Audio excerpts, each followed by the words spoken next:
A Great Great Christmas, written by Mr. Fantastic.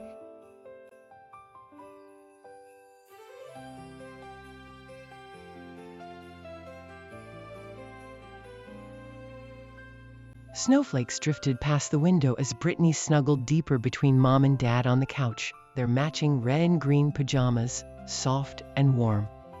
The Christmas tree twinkled in the corner, covered in ornaments that did not all match, but each held a story from somewhere they had lived.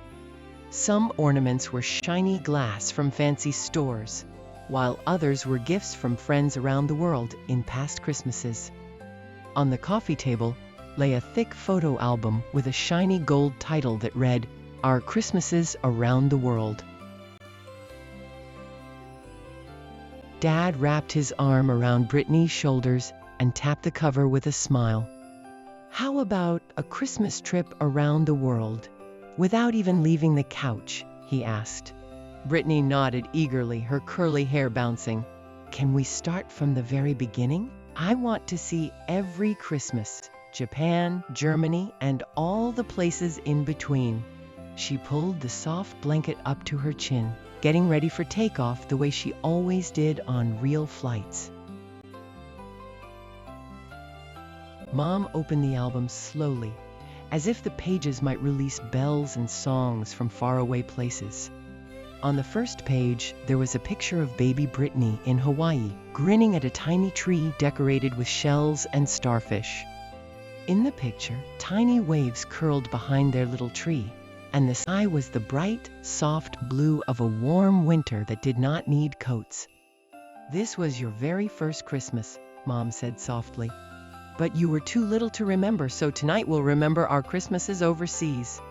Even though Brittney did not remember it, she liked knowing that her very first Christmas had sand instead of snow. Mom turned a few pages until a photo of a crowded city street filled with lights and signs in another language appeared. "Which Christmas was your favorite?" Brittney asked, her eyes shining. "That's impossible," Mom laughed. "Each place gave us its own kind of Christmas magic. Let's look through them together, and you can decide which one feels the most special to you." Brittney scooted closer, so she would not miss a single word of the stories. The next page showed 2-year-old Brittney standing in front of a bright shop window in Japan, her pink coat zipped up to her chin. Behind the glass hung strings of lights, decorations, and a tree covered in star and bell ornaments. "You were just 2 when we moved here," Mom said. "New language, new foods, new holidays. We were nervous about being so far from home for Christmas." Brittney did not know the words on the glowing signs, but she understood the sparkle in Mom's eyes when Mom squeezed her hand. A second picture showed the same street, now crowded with people carrying wrapped packages under glowing signs. "Christmas in Japan isn't always about staying home," Dad explained. "Many people go out to see the lights, shop, and share special meals. We learned that Christmas could change its clothes depending on where we lived, but the feeling underneath was still the same," Mom said. Brittney ran her finger along the photo. "I like that," she said. "Christmas changing its clothes." Mom turned to a photo of little Brittney sitting at a low table, cheeks round, hands reaching for a big box of crispy fried chicken. "In Japan, lots of families eat fried chicken for Christmas instead of turkey. So we did too," Mom said. "We even had to order it days ahead because so many people wanted Christmas chicken." "The food was different," Dad added, "but we still held hands around that little table and said what we were thankful for. Even far from our old home, we made our own little Christmas corner right there on that tiny table," Mom said. "We called it Crispy Christmases," Mom smiled. "The food was different, but holding hands around that little table felt just right." Mom flipped to a photo of a bright, round cake covered in fluffy white cream and shiny red strawberries. In Japan, bakeries make special cakes just for Christmas. Soft sponge cake with whipped cream and strawberries on top, Mom explained. So Japanese Christmas tasted like chicken and cake, Brittney decided, crunchy and sweet. She laughed at the picture of herself with cream on her nose, like a little icy mountain had landed there. Back on the couch in Phamville, Brittney leaned against Dad's shoulder, thinking about those Japan pictures. I don't remember everything, she admitted, but I like hearing the stories. Memories can be shared like presents, Dad said. Sometimes the grown-ups hold on to the big ones until kids are ready to unwrap them. Japan taught us something important, Mom said quietly. Christmas doesn't have to look the same everywhere. It just has to feel the same, like being together and being loved. Mom flipped to a new page where slightly older Brittney stood under an archway made of glowing lights in South Korea, bundled in a pink hat and puffy coat. In South Korea, big cities put up huge light displays and towering Christmas trees, Mom said. Families walk around at night just to look, take pictures, and be together under all that sparkle. It looks like we're walking through a river of stars, Brittney whispered. That's exactly how it felt, Mom nodded. Families walk around at night just to look, take pictures, and enjoy being together under all that sparkle.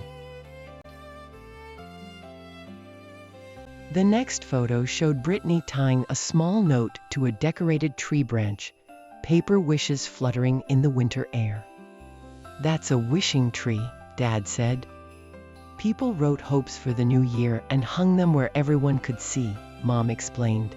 Health, good grades, safe travels. Brittney squinted at the tiny letters in the picture.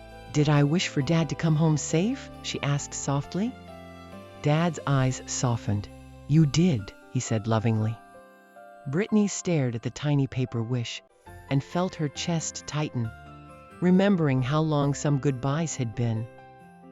And you wished for more Christmases with your family, Mom said. That was all you wanted, more Christmases with us. The album turned to photos filled with warm, golden light shaped like giant stars. This was the Philippines, when we visited during one Christmas season, Mom said. Those star lanterns are called parols. In the Philippines, families hang parols outside their homes, and they shine for weeks, like little reminders of hope in the night, Dad added. Brittney stared at the soft lights in the photo. They look like stars that came down to live with us, she whispered. Another picture showed a busy parol market, lanterns of all sizes and colors glowing overhead while Brittney pointed at the brightest one. I picked the brightest one, didn't I? Brittney asked. Dad chuckled. You sure did. You said you wanted the star that could guide Santa's sleigh all by itself. When we hung it outside, our whole street seemed to glow a little warmer, and we always knew which home was ours because our star was waiting, Mom said. Mom turned one more page, showing a street lined with glowing paroles stretching far into the distance. In the Philippines, people start decorating and playing Christmas music months before December, and the season stretches all the way into January, Dad explained. Brittney giggled at the idea of Halloween Christmas songs. It was like the world didn't want Christmas to end, Brittney said. Every night under those lanterns felt like walking through extra weeks of joy. It felt to her like the whole country had decided that joy should not be rushed. Mom rested her hand on the edge of the album, pausing on a photo of their family hugging in front of an apartment building lit for the holidays. Those years in Asia went by so fast, she said. One day we were ordering Christmas chicken, walking through rivers of lights, and hanging parol stars. The next, we were packing boxes and saying goodbye. Brittney remembered pressing her face to the airplane window, watching the lights grow smaller and smaller, wondering if the stars in their new home would look the same. It's hard to leave, Brittney said softly. It is, Dad agreed. But we didn't leave everything behind. We carried the stories, the decorations, and the feelings with us.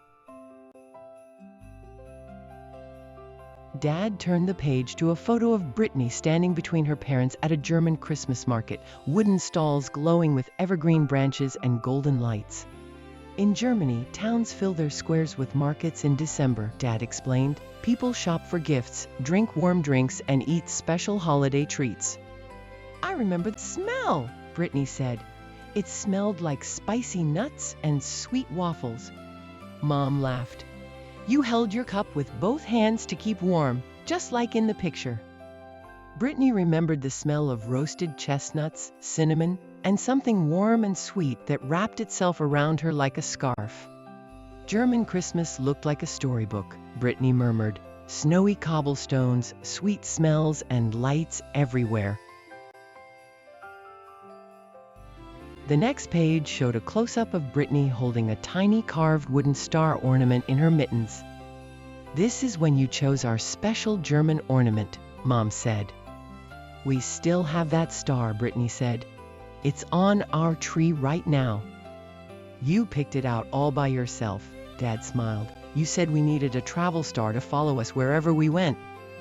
This is when you chose our special German ornament, Mom said. You called it our travel star so it could follow us wherever we went. Mom flipped to a picture of a row of small boots lined up neatly by the door, one shiny pair clearly Brittney's.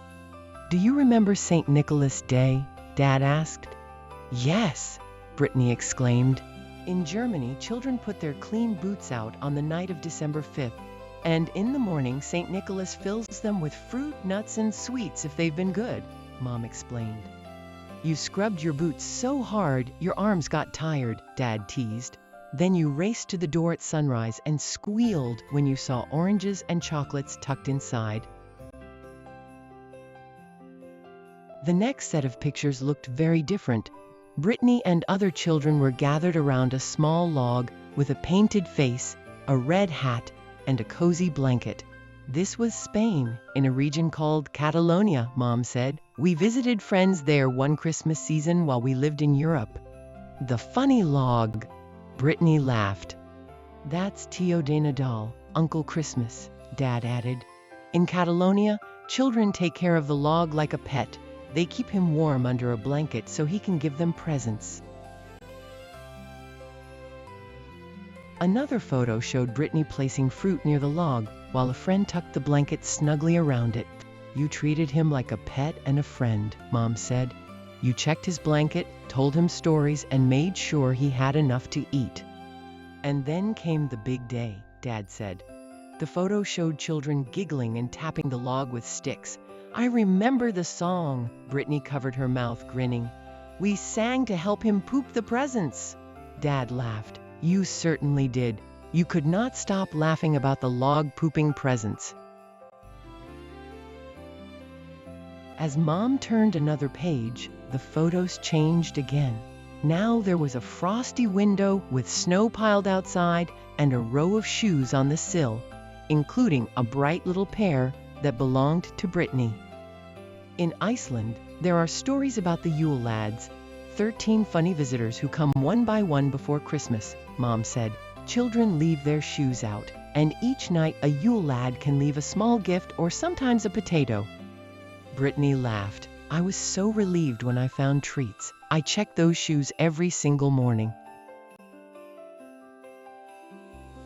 The last Iceland photo showed the three of them wrapped in blankets on a couch, each holding a book, a Christmas tree glowing softly nearby. This is Jólabókaflóð, the Christmas book flood, Mom said softly. In Iceland, people love to give books and spend Christmas Eve reading together, Mom explained. We turned off most of the lights, drank hot chocolate, and just read, Dad said. No rushing, just stories and each other, while the wind stayed outside. It felt quiet, Brittney said, but not lonely. It was like the whole world took a deep breath and listened to the pages turning. Mom gently closed the album, and suddenly the living room in Phamville felt fuller to Brittney. She noticed the German star ornament glinting on the tree, the parol glowing softly by the window, the tiny log ornament with a painted face, and a little Japanese Santa tucked among the branches. "We really did bring the world home," she murmured. "Our living room is like a Christmas market, a lantern street, and a book night all mixed together." They sat quietly for a moment, listening to the soft hum of the heater and the snow brushing against the window. "So," Dad asked gently, "after all those Christmases, which one is your favorite?" Brittney thought hard. She thought about the fried chicken from Japan, the lights from South Korea, the paroles from the Philippines, the markets from Germany, the funny log from Spain, and the quiet books from Iceland. Brittney hugged the album to her chest. "I like them all," she admitted. "I don't think I can choose just one." "Maybe you don't have to," Mom said. "Maybe your favorite Christmas is the one we're making out of all of them right now." Dad sat up a little straighter and suggested, "What if we make our own tradition that uses a little bit from everywhere we've been?"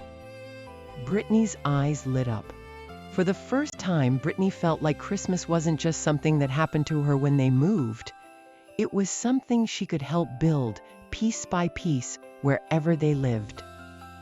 "We can have fried chicken and strawberry cake," she said. "And put our boots by the door," added Dad. "And end the night reading new books by the tree," Mom finished. "A Christmas that's all ours." They gathered around the coffee table, eyes sparkling as Dad grabbed a piece of paper. He drew little stars and hearts along the top. They giggled and laughed as they made the list: pieces of crispy fried chicken, a fluffy strawberry-topped cake slice, boots by the door, the parol glowing in the window, the German star glinting on the tree, and a tiny log ornament smiling next to the presents.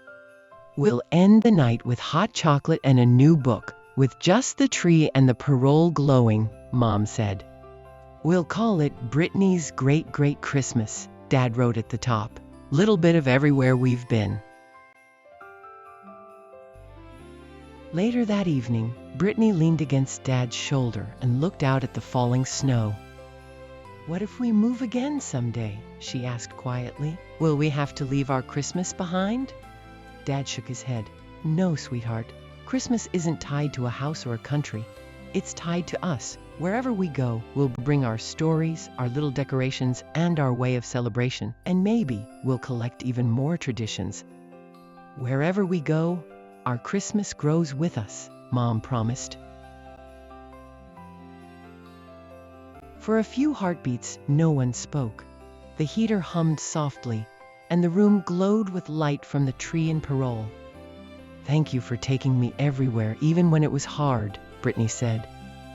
"Thank you for being brave with us," Mom replied. "And for reminding us what really matters," Dad added. "It's not the country or the customs, it's this, right here." He leaned down and kissed the top of Brittney's head. "Thank you for being our reason to celebrate." "With all our Christmases together," she whispered, "I think tonight is my favorite of all." As bedtime approached, Mom turned off the main light, leaving only the tree, the parol, and one cozy lamp. She handed Brittney a wrapped book with a little bow on top, and Brittney nestled between her parents as they opened it together and began to read. As Dad's voice rose and fell with the story, the decorations from every country watched quietly from their spots, like old friends listening in. With all their Christmases shining quietly around them, Brittney smiled sleepily. "With all our Christmases together," she whispered, "I think tonight is a great, great night." Her eyes grew heavy, but her heart felt wide awake, full of all the great, great days still waiting somewhere in the world. Did you know? Fun facts from around the world. Japan, a crispy sweet Christmas. Christmas dinner. While many people eat turkey or ham, in Japan, the most popular Christmas dinner is fried chicken. Families often have to order their chicken buckets days or weeks in advance because the restaurants get so crowded. The cake. Japanese Christmas cake isn't a fruit cake. It is usually a light, fluffy sponge cake covered in whipped cream and topped with fresh red strawberries. South Korea. Wishes and lights. Wishing trees. It's a tradition to write your hopes for the new year, like getting good grades or health for your family, on small notes and hang them on branches for everyone to see. Rivers of light. In big cities, huge light displays are set up that look like tunnels or rivers of stars. Families bundle up in coats just to walk through them and take photos. Philippines, the longest Christmas. Star of Hope. The star lanterns hanging outside homes are called parols. They are traditionally made to look like the Star of Bethlehem that guided the wise men. Never-ending holiday. The Philippines has one of the longest Christmas seasons in the world. People start decorating, playing Christmas music months before December, and the celebration lasts into January. Germany. Boots and markets. St. Nicholas Day. In Germany, the holiday magic starts early. Children clean their boots and leave them outside their door on the night of December 5th. If they have been good, they wake up the next morning to find them filled with chocolate, oranges, and nuts. Christmas markets. Towns set up outdoor markets in the winter where you can buy hand-carved ornaments like Brittney's wooden star and smell sweet treats like roasted nuts and waffles. Spain, Catalonia. The magic log. An unusual friend. In the Catalonia region of Spain, families bring home a log with a painted face and a red hat called Tiara de Nadal Uncle Christmas. Feeding time. Children treat the log like a pet. They feed it scraps of food and cover it with a blanket to keep it warm. On Christmas, they tap the log with sticks and sing a song asking it to poop out presents and candy. Iceland. Books and Yule lads. The book flood. Icelanders love reading so much that they have a tradition called Jólabókaflóð, Christmas book flood. On Christmas Eve, families give each other new books and spend the night reading quietly while drinking hot chocolate. The 13 visitors. Instead of just one Santa, Iceland has 13 Yule lads. These mischievous trolls visit one by one before Christmas. Children leave shoes on the windowsill hoping for treats, but if they've been naughty, they might get a potato instead. To every mom, dad, brother, sister, uncle, aunt, and friend serving far from home this Christmas. We see your empty chair at the table, hear your laugh missing from our songs, and feel the quiet space where your hug should be. Every twinkling light on the tree, every ornament from places you've been reminds us of the Christmases we've shared, and the ones we're holding for you until you return. Your families miss you with an ache that snow can't cool and stars can't fill, but our love for you grows brighter with every passing day. You left pieces of your heart here with us, and we carry them gently, just like Brittney carries her memories around the world. We're so deeply grateful for your selfless service, for standing strong so we can gather safely, for every sacrifice that lets our light stay on. We support you in prayers whispered at bedtime, letters sent across oceans, and traditions we keep alive in your honor. You are loved beyond measure, missed beyond words, and waited for with open hearts. Merry Christmas and happy holidays. Please come home safe to us soon. Other books by Mr. Fantastic. A Great, Great Day. Olivia's Brave Heart. The Ugly Caterpillar. From Cleats to Circuits. The Three Little Monsters, and this book, A Great, Great Christmas. Thank you for your support.